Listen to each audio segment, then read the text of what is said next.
Assalamualaikum warahmatullahi wabarakatuh.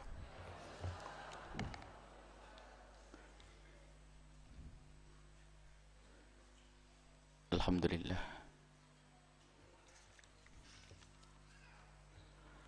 Nahmaduhu subhanahu wa ta'ala hamdan yuafi ni'amahu wa yukafi'u mazidah. Ya Rabbana lakal hamdu kama yanbaghi li jalali wajhika wa 'azimi sultanik. Subhanaka la nuhsi thana'an 'alaika anta kama athnayta 'ala nafsik. Walakal hamdu walakal syukru 'ala dhalika. Allahumma salli wa sallim ala habibina sayyidina Muhammad wa ala alihi wal mutahharina wa ashabihi at-tayyibin والتابعين لهم بإحسان إلى يوم الدين. اللهم يا ربنا علمنا التأويل وفقهنا في الدين، ارزقنا يا ربنا فهم النبيين وحفظ المرسلين وإلهام الملائكة المقربين. أعنا يا ربنا على فهم القرآن والعمل به، واحشرنا يوم القيامة مع زمرة أهل القرآن مع إمامهم حبيبك سيدنا محمد. ارزقنا يا ربنا التوبة قبل الموت والشهادة عند الموت والجنة بعد الموت. أما بعد.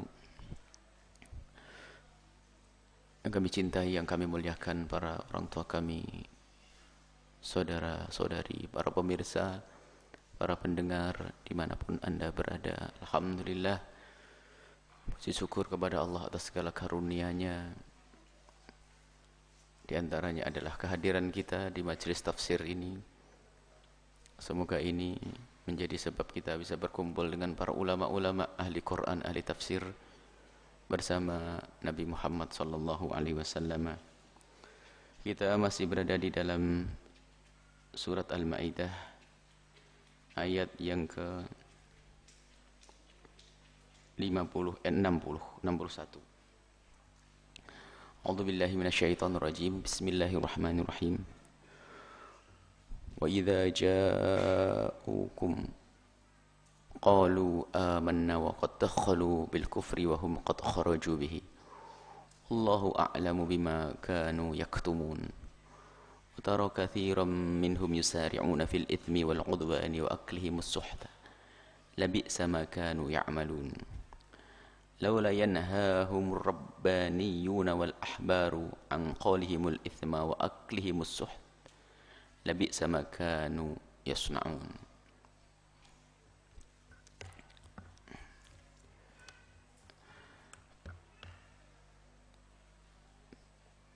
Berbicara tentang orang-orang munafik,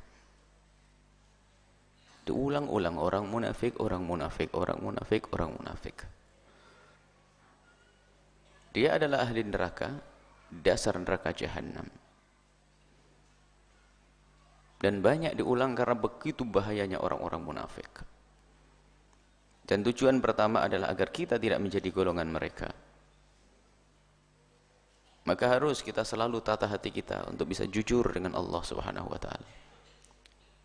Tulus dengan Allah Subhanahu wa taala, menguatkan keimanan. Jangan sampai hanya di lidah kita berucap tentang iman, tentang takwa, tentang cinta kepada Allah, akan tetapi hati kita tidak pernah mendapatkan kesempatan untuk merasakannya. Orang-orang munafik mengerikan dan membahayakan. Di samping diri orang tersebut akan rugi, tapi dia sangat membahayakan, dan itu lebih membahayakan daripada orang-orang kafir yang nyata. Sebab kalau orang kafir yang nyata, bukan munafik, sangat jelas bajunya berbeda, tempat ibadahnya berbeda. Akan tapi kalau sudah orang munafik, dia pakai lesan-lesan kaum beriman, bahkan kadang berkumpul membuat program seolah-olah programnya orang yang beriman, tapi ternyata dia adalah merusak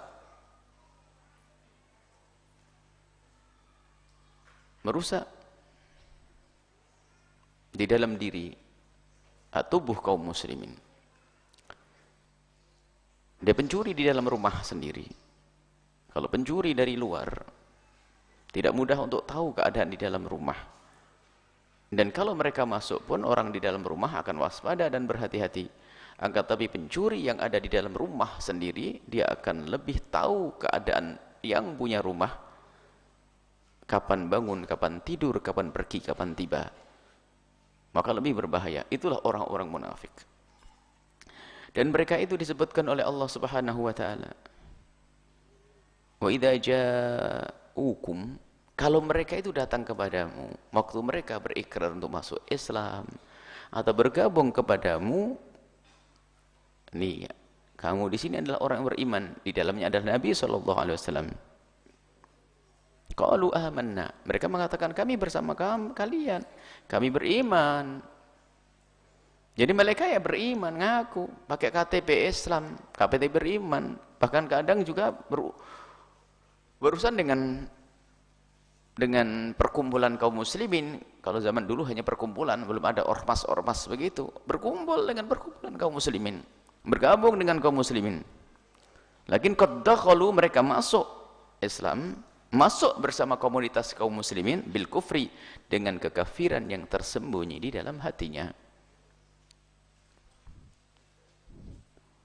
Wa hum qad kharaju bihi, dan di saat mereka keluar dari kaum yang beriman pun, maksudnya meninggalkan mereka, memang dengan kekafiran yang mereka bawa waktu masuk. Jadi memang tidak ada keimanan di dalam hatinya. Iman urusan hati. Jadi tidak ada keimanan di dalam hatinya. Jadi betul dia mungkin pakai dandanan seperti dandannya orang beriman. Bahkan mungkin juga memaksakan diri untuk bisa umroh, bisa haji, agar tidak dianggap berbeda dengan kaum yang beriman. Bahkan mungkin harus membuat pondok pesantren, mungkin harus bangun masjid seperti yang terjadi pada zaman Nabi. Masjid Dirar dibangun oleh kaum munafikin dengan orang Yahudi. Orang munafik membangun masjid, bayangkan orang kafir, orang Yahudi membangun masjid, membantu pembangunan masjid bersama orang-orang munafik.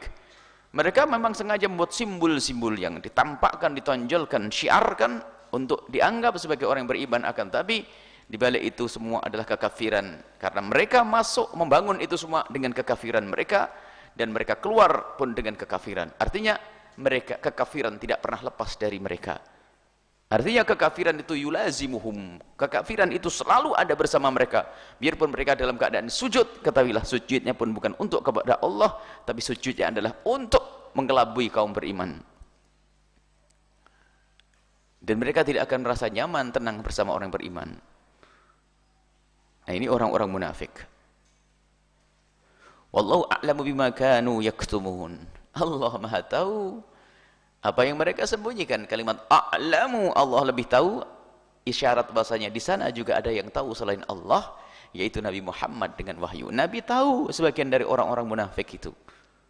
Diberita, Nabi tahu, dan tanda-tanda tahu, cuman ilmunya Nabi ilmunya Nabi bukan seperti ilmunya Allah. Dan mungkin juga seseorang dari kita menduga-duga tentang kemunafikan, tapi tidak boleh kita jadikan hukum. Tidak boleh kita mengatakan orang munafik kalau Nabi diberitahu oleh Allah.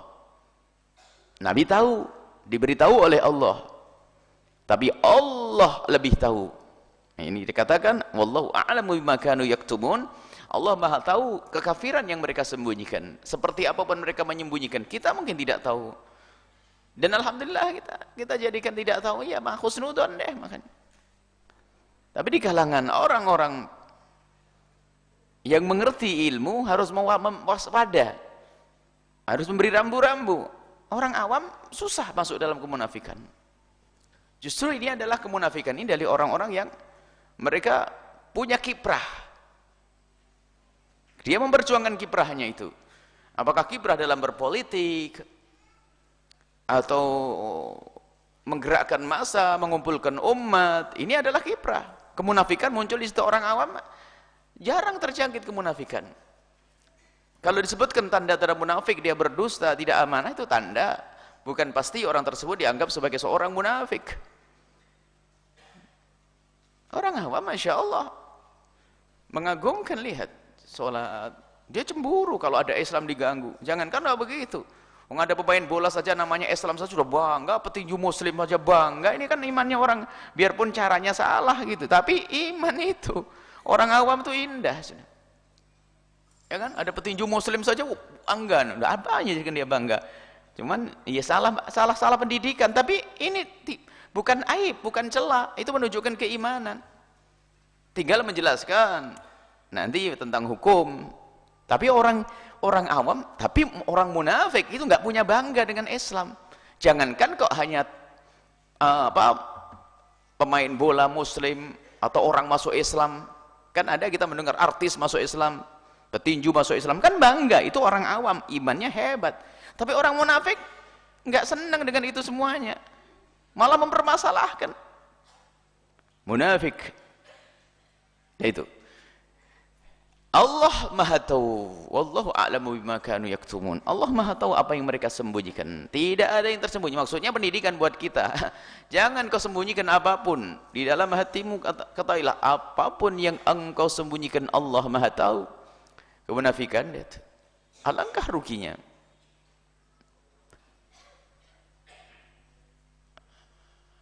Alangkah ruginya. Ini doa Nabi SAW, Allahumma tahhir qalbi minan nifaq. Nabi mengajari tahhir qalbi minan nifaq. Ya Allah, bersihkan, sucikan hatiku dari kemunafikan. Apakah hati Nabi mungkin ada kemunafikan? Tidak. Itu ajaran doa untuk kita. Ada doa di saat kita membersihkan diri dari buang air kecil. Setelah kita membaca doa-doa itu, kita hendaknya memohon kepada Allah, Allahumma tahhir qalbi minan nifaqi wa hassin farji minal fawahish. Itu hendaknya kita baca, ya Allah, bersihkan hatiku dari kemunafikan dan bersihkanlah tempatku ini adalah dari kekejian pekerjaan, zina dan segala macam. Nabi mengajari doa tahhir qalbi minan nifaq, bersihkan hatiku dari kemunafikan. Bukan untuk Nabi doa itu, Nabi mah sudah dijaga oleh Allah, tapi untuk kita agar waspada. Dan ini cerita dihadirkan oleh Allah tentang orang-orang munafik itu agar kita belajar. Biarpun kelihatannya beriman, mungkin dia seperti orang punya pondok, seorang alim, mungkin dia seperti orang pejuang dan sebagainya. Tapi kalau ternyata dia adalah munafik, tidak ada iman yang sesungguhnya di dalam hatinya, maka dia tetap dalam wilayah kekafiran. Cuman kita tidak boleh mengklaim, tidak boleh kita menghukumi seseorang dengan hukuman-hukuman seperti itu. Tidak boleh. Tapi ini ada orang semacam ini pada zaman Nabi, pada zaman paling mulia saja ada, bagaimana zaman sekarang? Nah ini, tapi ingat, Anda tidak perlu banyak mencari-cari orang-orang munafik, tetapi nanti ada tanda-tanda kemunafikan yang harus kita jauhi. Orang itu lebih membela kekafiran daripada Islam, menghinakan Islam, biarpun dia katanya ulama, hendaknya Anda jauhi, karena barangkali itulah orang-orang munafik yang akan menjerumuskan Anda. Karena munafik di dalam hati urusannya. Baik. Wa tara katsiran minhum yusari'una fil itsmi wal 'udwani wa aklihimus suhta. Mereka itu jadi bergabungnya orang-orang munafik, kemudian orang Yahudi dan orang Nasrani di dalam menghancurkan Islam. Jadi ada orang Nasrani dan Yahudi di luar sana. Untuk masuk dalam wilayah Islam tidak gampang. Masuk komunitas Islam tidak gampang. Ada penyambungnya, yaitu orang-orang munafik. Wa tara katsiran minhum yusari'una fil itsmi wal 'udwani wa aklihimus suhta. Nah, di antara mereka ini, banyak di antara mereka ada orang munafik itu yang pasif. Munafik itu biasa-biasa saja, artinya ya sudah, dia beriman, kelihatannya beriman, akan tapi dia mengaku beriman, tapi tidak benar-benar. Nah, ini adalah mungkin kelas munafiknya orang awam, nggak pernah berbangga dengan Islam. Nah, ini biasa saja. Ya biasa pokoknya ya, dia munafik ngaku Islam, ngaku iman, ya memang untuk kepentingan, tapi tidak banyak pengaruh, tidak banyak mengganggu, hanya sekedar begitulah munafik. Dia punya iman, katanya berislam, KTP-nya Islam, ya kadang-kadang ke masjid kalau hari raya, ya rame-rame, atau bagian zakat fitrah, korban, itu minta didaftar, selebihnya enggak. Ya, ini orang awam. Tapi ini watar katsiram. Banyak di antara mereka juga nih, ini kelas-kelasnya ini. Minhum, dari mereka yusari'una fil itsmi. Yusari'una itu, yusari itu bukan, yusari itu bergegas, kayak orang berlomba. Musara'ah itu adalah berlomba. Seperti musabaqah. Sara'ah yusari'u. Jadi di antara mereka itu, lihat, bukan seperti munafiknya orang awam tadi. Ini kelas-kelas ini berlomba. Setiap saat itu berlomba untuk membuat kerusakan ini, melakukan kemungkaran. Yusari'una fil itsmi, termasuk orang membuat keonaran dari orang Yahudi dan Nasrani, kemudian juga orang-orang munafik. Mereka yusari'una fil itsmi. Jadi berlomba-lomba untuk membuat dosa. Jadi berlomba-lomba, mereka berusaha, berpikir, setiap malam mereka perkumpulan mereka membuat keonaran. Yusari'una fil itsmi wal udwan. Ada perbedaan antara itsm dengan udwan di sini. Biarpun semuanya adalah dosa. Itsmi itu adalah dosa di dalam diri. Di dalam mereka. Kalau sudah udwan, sudah mengarah kepada sesuatu yang merugikan orang lain. Al-itsmi itu biasanya apa? Urusan kebencian, kedengkian, itu adalah dosa di dalam diri. Benci, dendam, dengki. Hekit ya nih. Makanya namanya dengki itu. Dosa itu semuanya itu hukumannya berikut ya. Semua dosa itu hukumannya adalah di akhir. Kecuali dosa hukumannya orang hasud, orang dengki. Ya dikatakan bahwasanya semua dosa itu hukumannya berikut. Nanti habis melakukan ini baru dihukum, kecuali namanya hasud. Ini belum apa-apa sudah sakit hati, yang lihat mobilnya sakit, lihat rumahnya sakit, lihat ini sakit. Ini dihukum dulu sama itu saja. Semua dosa mah nanti hukumannya, tapi hasud itu hukumannya didahulukan. Nah ini termasuk model dosa yang urusannya dengan diri itu. Nah itsmi, biarpun namanya itsm itu lebih luas. Itsm termasuk dosa kepada orang lain, kemudian dosa kepada diri sendiri ya, dosa urusan dengan diri, hasud, benci, kesombongan yang dibesar-besarkan, yang dipupuk. Kemudian riya, hati yang tidak dijaga. Tapi juga makna itsm juga mencakup dosa kepada orang lain. Cuman di saat ini ada udwan. Nah ini, padahal udwan sendiri masuk bab itsm. Jadi ternyata mereka ini sudah besar dosa di dalam dirinya, nggak cukup. Ini yang kedua ini. Makanya padahal udwan masuk dalam itsm. Jadi kalau sesuatu itu, misalnya kalau diulang, sementara pengulangan ini ada pada sebelumnya, berarti ini pengukuhan. Ini yang kedua ini loh yang banyak, lebih besar lagi. Al-itsmu seperti akim sholatul usta misalnya. Kamu suruh sholat usta kan bagian daripada sholat. Dalam Al-Quran, kamu lakukanlah kalian sholat semuanya. Khususnya sholat usta. Nah, sholat usta kan masuk. Sholat usta itu antara sholat asar, ada mengatakan asar atau.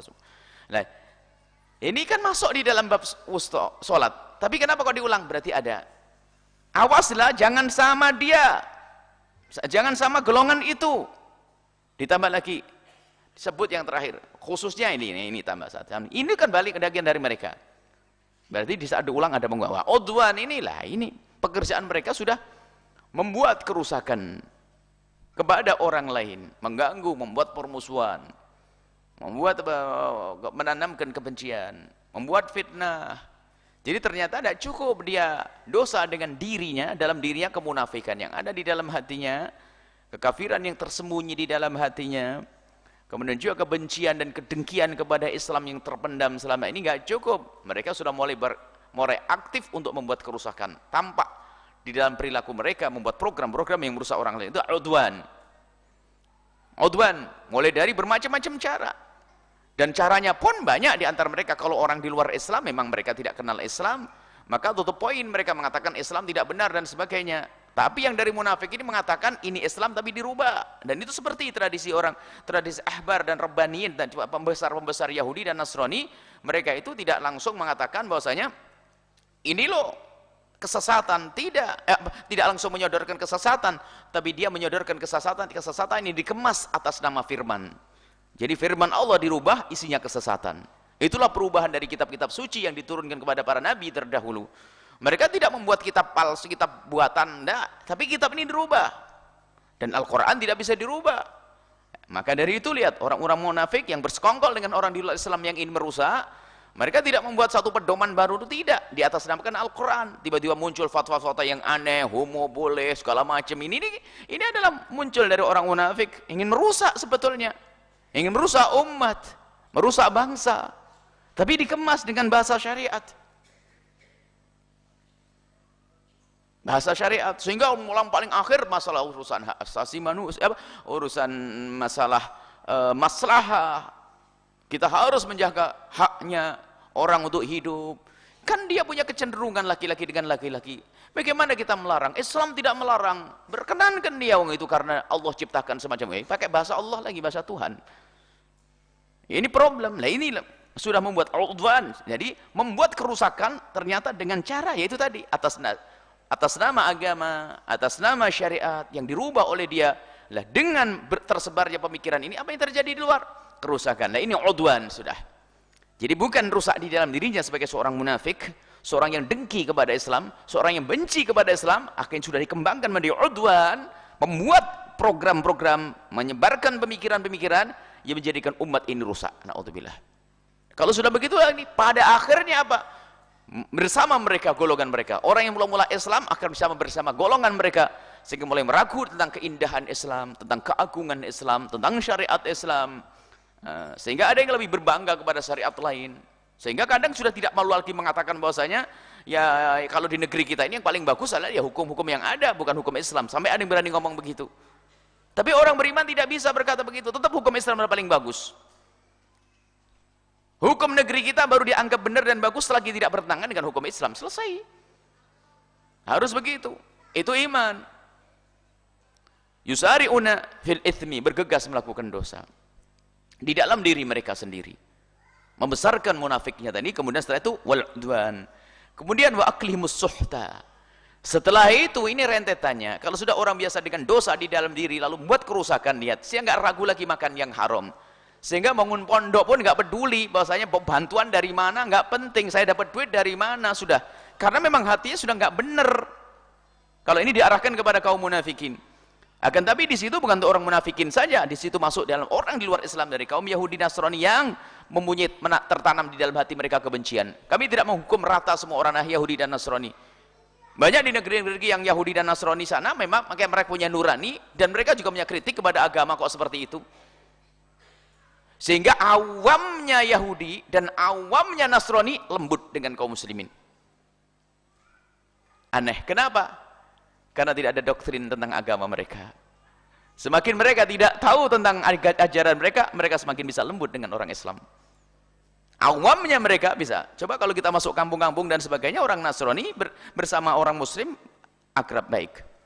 Karena apa? Mereka tidak pernah ngerti tentang ajaran-ajaran yang sudah dirusak. Karena kalaupun mereka belajar ajaran agama mereka, agama yang dirusak malah menjadi rusak. Mending tidak tahu sama sekali. Jadi kaidahnya kan begini, ada keimanan surga, ada kekafiran, neraka.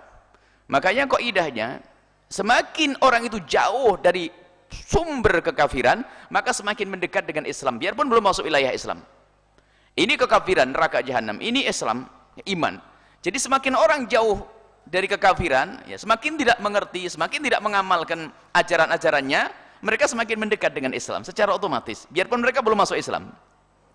Sama umat Islam, lihat, kalau semakin jauh dari ajarannya, dekat sini kekafiran, biarpun katanya masih muslim, begitu. Nah, lebih sama kanu ya'malun, alangkah jeleknya apa yang mereka lakukan. Sejelek-jelek pekerjaan adalah pekerjaan itu tadi. Di dalam dirinya ia membesarkan dosa, kemudian menyeru kepada dosa, dan buahnya apa? Sudah tidak peduli lagi apa yang mereka makan. Yang mereka makan, yang mereka hasilkan, mereka untuk kepentingan diri mereka. Sampai pembesar agamanya pun menjual agamanya. Ini dikisahkan tentang orang Yahudi dan Nasrani. Al-ahbar wa rabbaniyun. Mereka hanya untuk kepentingan urusan materi. Dan di dalam Islam pun ada seperti itu, munafikin.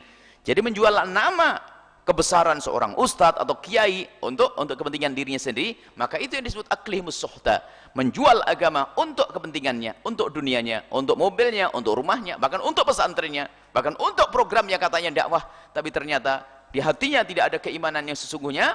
Mereka bukan menuju kepada Allah yang sesungguhnya, bukan menuju kepada Allah, tapi dia sebetulnya telah membesarkan kesombongan di dalam dirinya, membesarkan kekafiran yang ada di dalam hatinya, malah semakin benci kepada kaum muslim. Bagaimana umat Islam benci dengan umat Islam? Problem ini. Ada orang ingin menegakkan kebenaran, marah. Ada orang ingin menyeru kepada kebaikan, nggak senang. Laula yanhahumur rabbani wal ahbaru an qawlihimul itsma wa aklihimus suhta labi'sa ma kanu yasna'un. Kenapa mereka pembesar-pembesarnya itu pada zaman itu? Dari orang kaum Yahudi dan Nasrani, lagi-lagi kami tidak akan mukul rata semuanya. Ini hanya kisah yang terjadi kepada pembesar-pembesar Yahudi dan Nasrani pada waktu itu. Tentunya diikuti juga seperti orang munafik pada zaman Nabi ada sampai hari ini. Maka kita bicara juga tentang pembesar-pembesar Yahudi. Al-ahbar war-rabbaniyun. Al-ahbar pembesar-pembesar Nasrani, Rabbaniyun pembesar Yahudi. Sebagian mengatakan ahbar adalah kalau Rabbaniyun adalah ahli ibadah dari mereka. Kalau ahbar adalah ulama mereka. Ulama dari Yahudi dan Nasrani. Sebagian mengatakan bahwasanya kalau sudah katakan ahbar, al-ahbar adalah pembesar-pembesar dari orang Yahudi. Nasrani. Rabbaniyun dari orang Yahudi atau intinya adalah kalau ahbar ahli ilmu mereka, ulama-ulamanya. Rabbaniyun ahli ibadah maksudnya tokoh-tokoh mereka. Kenapa kok tokoh-tokoh mereka tidak menghentikan kemungkaran yang selama ini mereka lakukan, tidak menghentikan itu semua? Kenapa mereka tidak melarang angkolimul ithma, dari ucapan-ucapan mereka yang membuat kerusakan, pemikiran-pemikiran yang rusak, dan mereka tidak bisa menghentikan karena memang mereka tidak punya keimanan di dalam hati untuk menghentikan itu semuanya. Bahkan kerusakan mereka pun buah daripada apa yang mereka sampaikan, sehingga mereka tidak bisa menghentikan. Wa aklimus suhta, makanan haram yang salah dilakukan oleh umat pun mereka juga tidak bisa ngomong. Karena apa? Dia sendiri sebagai seorang tokoh agama juga masuk dalam hal ini. Nggak mungkin kalau saya mengeluarkan suara larangan, saya juga yang nggak dapat bagian nanti. Saya yang akan macet rezeki saya, urusan saya akan berkurang. Nah ini lebih sama kanu yasnaun, alangkah jeleknya apa yang mereka lakukan. Yang pertama adalah ya'malun, yang sekarang yasnaun. Ada perbedaan di sini. Ya'malun lebih umum.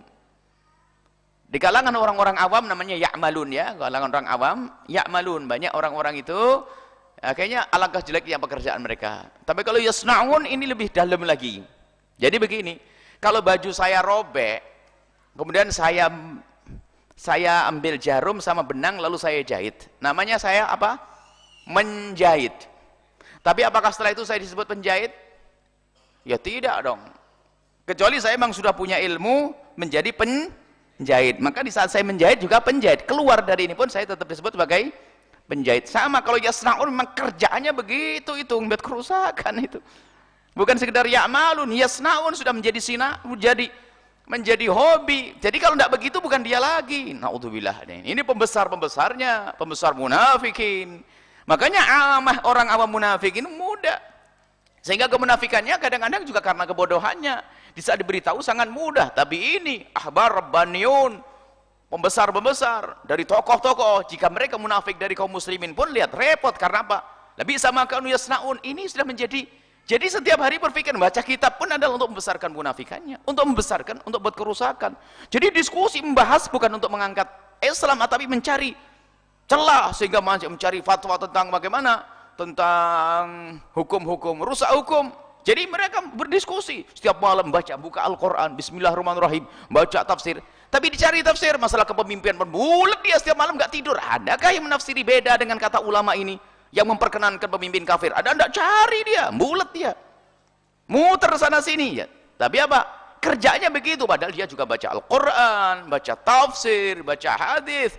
Cuman memang kerjaannya adalah membuat kerusakan. Maka lebih sama kanu yasnaun. Alangkah jeleknya mereka ini.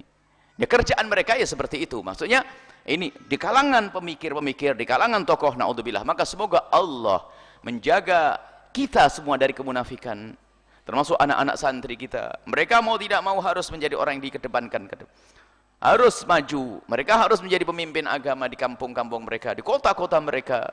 Jangan sampai ada kemunafikan kita, anak-anak kita. Dan ini mengerikan, membuat kerusakan.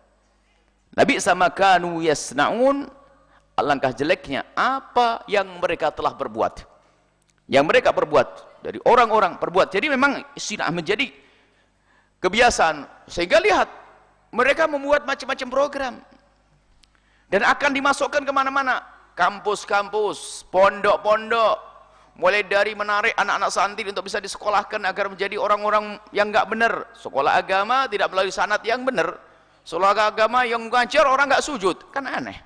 Ini seorang pemikir Islam hebat, tapi nggak pernah sujud. Lah kok percaya? Wong iman kok. Iman kan urusan kepercayaan. Bagaimana saya percaya dengan orang yang nggak percaya dengan yang disampaikan? Kan saya gila. Ini aneh, makanya belajar ilmu kok mohon maaf ke negeri kafir sana.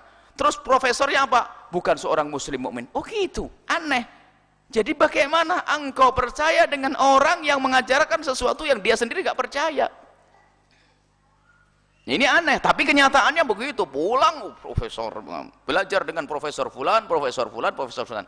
Akhirnya sampai di negeri kita menyanjung, lebih menyanjung guru-guru yang tidak pernah sujud daripada Imam Ghazali. Sampai ada mengatakan tidak pernah ada orang yang menulis buku lebih bagus daripada tulisan si fulanah itu, atau si fulan yang ada di ini. Padahal yang disanjung tidak pernah sujud, bukan seorang muslim mukmin. Bagaimana disanjung berlebihan sampai katanya tidak ada yang bisa menulis, termasuk Imam Ghazali pun tidak hajib. Siapa yang bisa mengalahkan tulisan Imam Ghazali dari orang akhir zaman? Ini jadi lihat, sudah berlebihan, lihat. Maka yang ini yang harus diperhatikan. Waspada kepada anak-anak kita, pendidikan kita. Anak-anak kita mahal, di mana anak kita sekolah? Kalau ada kampus di situ ternyata mengajarkan kemunafikan, mengajarkan menghujat Islam dan sebagainya, cabut. Biarpun sudah semester 7 hampir selesai, nggak ada perlunya, daripada ijazah dapat nanti anak saya rusak. Bahkan ini harus cambuk hukumanmu. Selama ini kau telah belajar pemikiran yang salah, nak, hukumanmu adalah ijazahmu nggak jadi. Kita harus tegas urusan anak-anak kita, karena urusan keimanan, urusan iman. Jangan sampai anak-anak nanti menjadi ulama-ulama munafikin, ulama-ulama yang terlihat sebagai simbol ulama, akan tapi siang malam berpikir tentang kehancuran Islam tanpa ia sadari, karena kemunafikan itu halus di dalam hati. Bahkan menyuarakan seolah-olah membela Islam, mengangkat ingin menampakkan Islam itu lembut. Islam dari saja lembut, tidak usah kau lembut-lembutkan, sudah Islam lembut, nggak usah kau lembut-lembutkan. Islam sudah sangat lembut, sangat indah, tinggal kita menjalankan saja. Memang di sana ada, jadi biasanya memang kutub ekstrim ini, keekstriman akan menghadirkan keekstriman. Ada orang dikit-dikit mengatakan kafir, membantai saudaranya kaum beriman. Untuk menghentikan ini tanpa harus kita menjadi ekstrim berikutnya, ekstrim yang lain. Ada ekstrim kanan, ekstrim kiri, nggak perlu. Kita adalah tetap wasatiyah, tengah. Nggak perlu kita harus ngebom. Ngebom sendiri ada aturannya. Jadi memang akhir-akhir ini, dan hati-hati, keekstriman itu kadang dibuat. Memang ini sudah menjadi keyakinan pakar apa, kalau katakan ada sosiologi dan sebagainya itu. Jadi setiap ada satu gerakan tentu ada reaksi gerakan yang melawannya. Kalau ada ekstrim, maka nanti ada ekstrim berikutnya. Ya kan? Ada ekstrim berikutnya. Misalnya ada umat Islam yang keras dan sebagainya, itu keluar dari Islam. Maka untuk menyelesaikan ini tidak harus kita dengan ekstrim yang lain.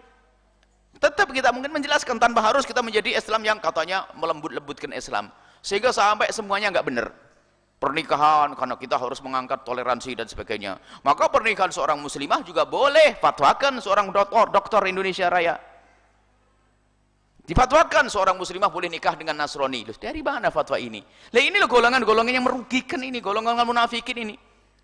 Gara-gara apa? Islam harus lembut, Islam harus apa nama toleran. Dari dulu Islam mewajibkan kita bertoleransi, bukan sekedar mewajibkan kita menghargai orang di luar Islam kok. Wajib.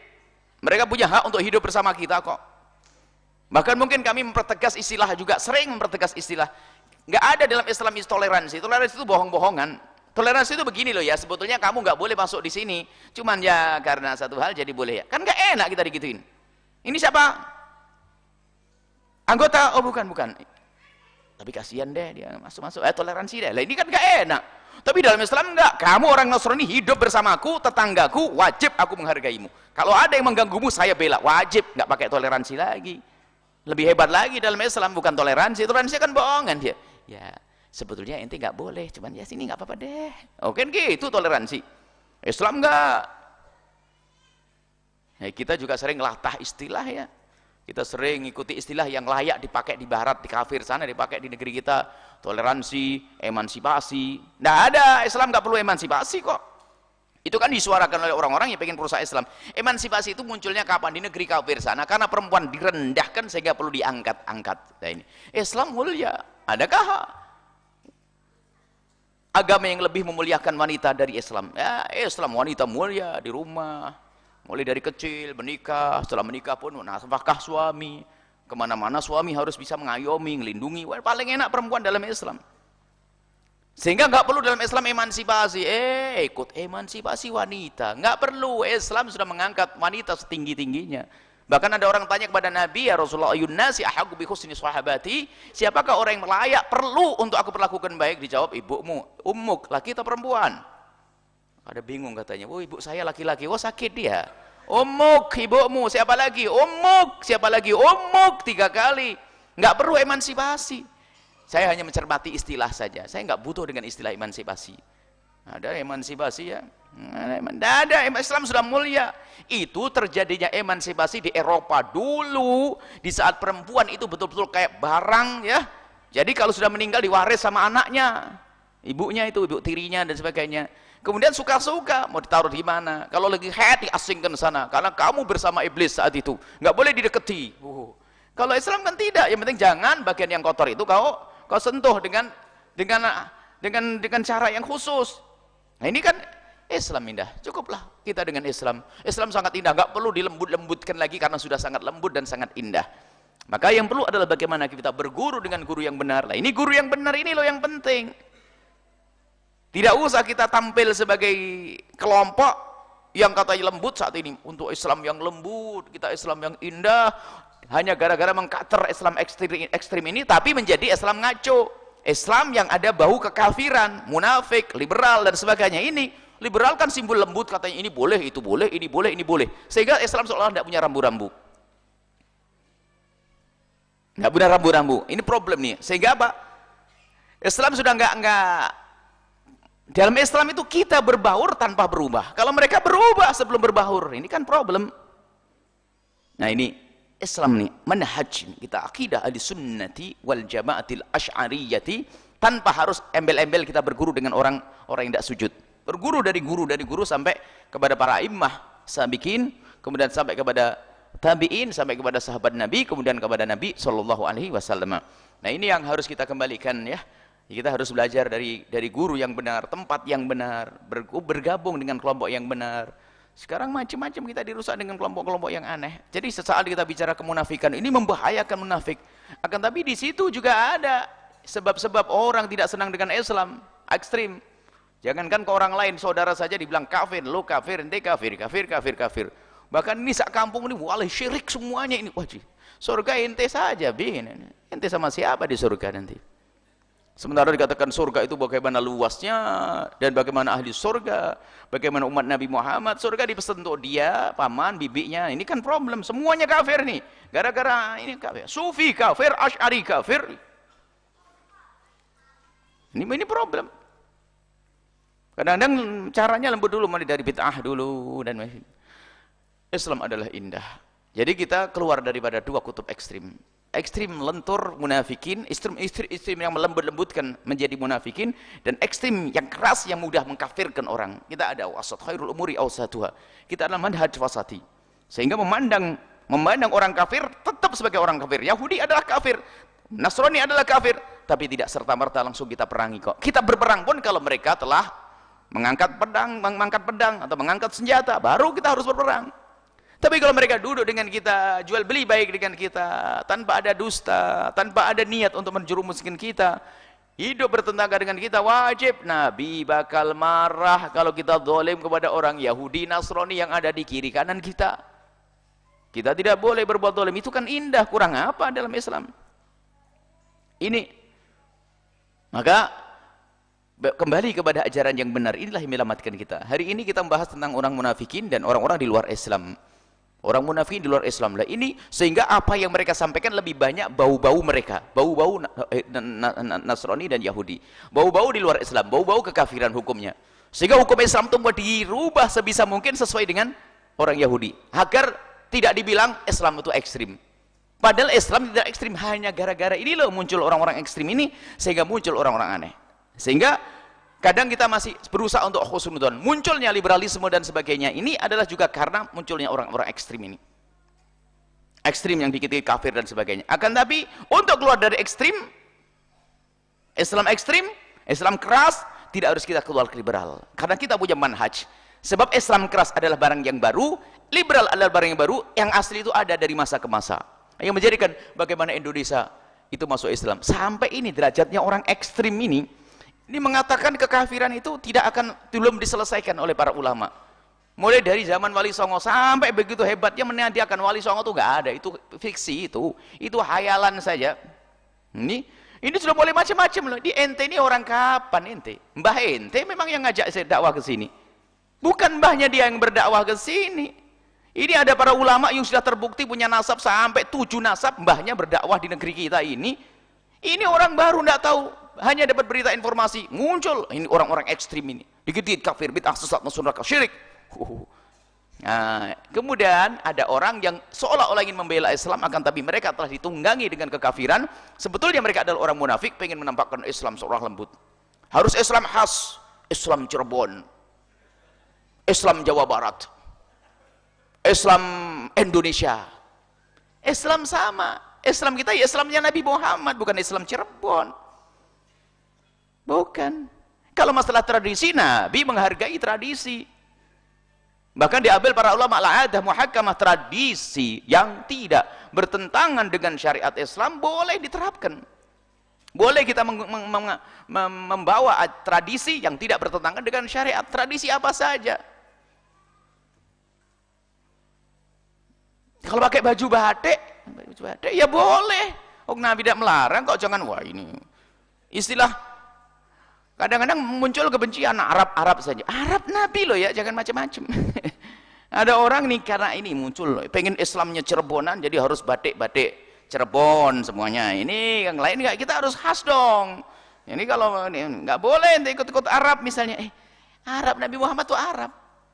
Tapi ketahuilah bahwasanya adat kebiasaan yang tidak bertentangan dengan syariat bukan dilarang, boleh. Pakai baju batik, kemudian pakai seandainya belangkon diniati jadi imamah. ya boleh. Pokoknya bukan ciri agama. Kalau ciri agama nggak boleh. Tapi kan ciri masyarakat Jawa, sudah pakai begitu. Kemudian bajunya baju hitam, ya. Di baju ini boleh, yang penting menutup aurat. Cuman orang menuju kesempurnaan itu babnya lain. Apakah baju harus putih? Tentu yang putih ada kesunahan lain lagi. Tapi yang tidak putih bagaimana? Ya boleh. Tidak usah ada yang pakai. Ini kadang-kadang kita berlebihan. Gara-gara setiap hari pakai baju putih itu, melihat orang bajunya nggak putih sudah. Sampai suatu ketika ada, semoga Allah mengampuni. Suatu ketika ada ustadz.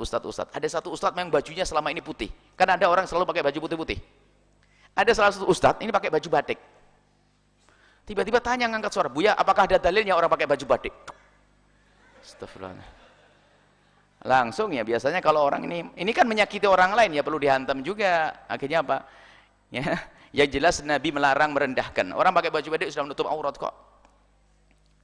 Ini ada kesombongan dengan kebaikan kok malah jadi sombong. Ini bahaya. Sehingga gara-gara ustadznya pakai bajunya nggak batik, nggak putih saja sudah nggak percaya katanya. Ini adalah urusan sunnah, urusan fadhail, urusan keutamaan. Sudah nggak percaya dulu. Waduh, khutbah, khotib pakai jas. Yes. Nah ini kan kesombongan beragama itu lebih berbahaya dari bersombongnya orang yang pakai harta. Ini muncul model-model begini inilah. Ini orang yang ekstrim jadinya menganggap dirinya paling hebat. Itu macam-macam, itu penyakit sebetulnya. Ada kesombongan. Baik. Jadi semoga Allah menjaga hati kita ya. Lihat, alhamdulillah orang beriman, model. Makanya tradisi-tradisi selagi tidak bertentangan dengan syariat tidak perlu kita harus merubah. Cuman kalau membuat peningkatan boleh. Tidak kok, kami tidak pernah mengatakan semua yang jamaah di sini harus pakai imamah, nggak ada itu. Harus pakai baju putih, tidak. Cuman kalau seandainya kita mementingkan untuk urusan putih dan sebagainya, ya ini hal yang wajar karena Nabi pernah mengatakan paling aku sukai dari baju adalah baju putih, maka kafanilah mayatmu dengan baju yang putih. Kalau ngafani dengan baju batik juga sah kok. Gara-gara orang Cirebon yang banyak batiknya, pakai batik ya sah, tidak ada masalah gitu. Jangan terlalu kaku-kaku lah. Urusan halal haram baru kita harus tegas dan menjelaskan. Baik, ini saja. Semoga Allah menjauhkan kita dari kemunafikan. Kita berada di manhaj wasatiyah, tengah-tengah. Kita bukan menjadi orang yang tidak punya pendirian, tidak punya kepribadian, Akan tapi kita tetap keberadaan seorang muslim mukmin bercampur dengan siapapun dan kapanpun, dimanapun, tidak akan berubah keberadaan seorang beriman. Sisi lain lihat, kita juga bukan menjadi seorang beriman yang keras, ekstrim, sehingga seolah-olah diri yang paling hebat. Itu kesombongan batin, batinul itsmi. Dosa di dalam dirinya itu yang mengerikan dia, menganggap orang lain jelek semuanya, tidak ada seperti saya. Soal saya yang paling sunnah, saya yang paling, ini juga bentuk ekstrim dan ini berbahaya. Itu penyakit. Ini kalau tadi nifak, munafik, ini adalah penyakit dalam hatinya adalah kibir, ada ujub. Ini enggak kurang mengerikannya. Sehingga orang ujub paling bagus, merasa paling bagus. Tidak bisa melihat orang lain. Tidak bisa memaafkan orang lain. Kalau para ulama-ulama solehin dulu melihat itu adalah di tingkatannya masing-masing, halal haram dulu. Selagi tidak haram, tenang-tenang saja. Kalau haram pun dilihat tingkatannya, ini siapa yang melakukan keharaman? Orang awam nih jauh dari ustadz, ya pelan-pelan deh. Jangan langsung dirubah. Kamu ini haram, orang bingung ini. Jadi dengan cara tadarruj perlahan demi perlahan untuk merubah umat, itulah akhlak, kelembutan, perilaku, cara yang diajarkan Nabi SAW. Sehingga Islam masuk negeri kita itu lihat apa yang dilakukan para ulama. Dari Wali Songo yang benar-benar ada, bukan dikatakan fiksi seperti sebagian mereka. Wali Songo adalah ulama yang ada. Keturunan sampai hari ini ada kok. Nasabnya sampai hari ini ada nasab yang nyambung pada Wali Songo. Wali Songo ada bagaimana dakwah mereka. Mereka lembut, tidak pernah membuat bentrokan. Lihat indahnya akhlak. Sampai bagaimana pendatang dari Gujarat yang mereka dari Hadramut ke Gujarat punya keturunan pindah ke sini, ke negeri sini. Bagaimana seorang pendatang bisa menikah dengan anaknya raja? Kalau ada orang pendatang nikah dengan anaknya petani kan enteng banyak. Karena menikah dengan anak raja, itu kan karena akhlaknya, nggak mungkin dilirik oleh seorang raja kecuali karena akhlak yang mulia. Ini dikatakan fiksi. Bagaimana kisah raja-raja? Raja itu ada. Dan dia berjuang untuk masuk kepada kerajaan untuk berdakwah, menikah dengan putri raja. Tapi tidak langsung setelah menikah putri raja langsung haram. Enggak begitu, lembut. Tiba-tiba ternyata tanpa disadari umat sudah masuk dalam wilayah Islam, biarpun mereka semuanya belum bersyahadat, sudah mengikuti tradisi Islam, belum bersyahadat karena mereka belum ngerti, belum bisa. Perlahan sampai subhanallah menjadi kaum muslimin terbesar di dunia. Ini kan upaya mereka. Ini sebelum datangnya orang aneh yang suka mengkafirkan itu. Orang yang suka mengkafirkan ini adalah mereka. Kalau ulama kita terdahulu memasukkan orang kafir ke dalam Islam, kalau orang akhir zaman mengeluarkan Islam ke apa? Ini kafir-kafir semuanya gitu. Ini kebalikan. Jauh kebalikan. Ini bermasalah. Lah ini loh, munculnya orang semacam ini akan menjadikan muncul reaksi berikutnya adalah orang-orang yang tidak berpendirian kepada Islam, sehingga lebih mihak kepada barat untuk disanjung oleh orang kafir bahwasanya Islam itu lembut. Enggak perlu kita seperti itu. Islam sudah lembut. Kita terapkan Islam secara benar, maka akan tampak di mata musuh-musuh Islam, Islam adalah tetap indah dan lembut. Enggak usah ragu kita. Wallahu a'lam bishawab.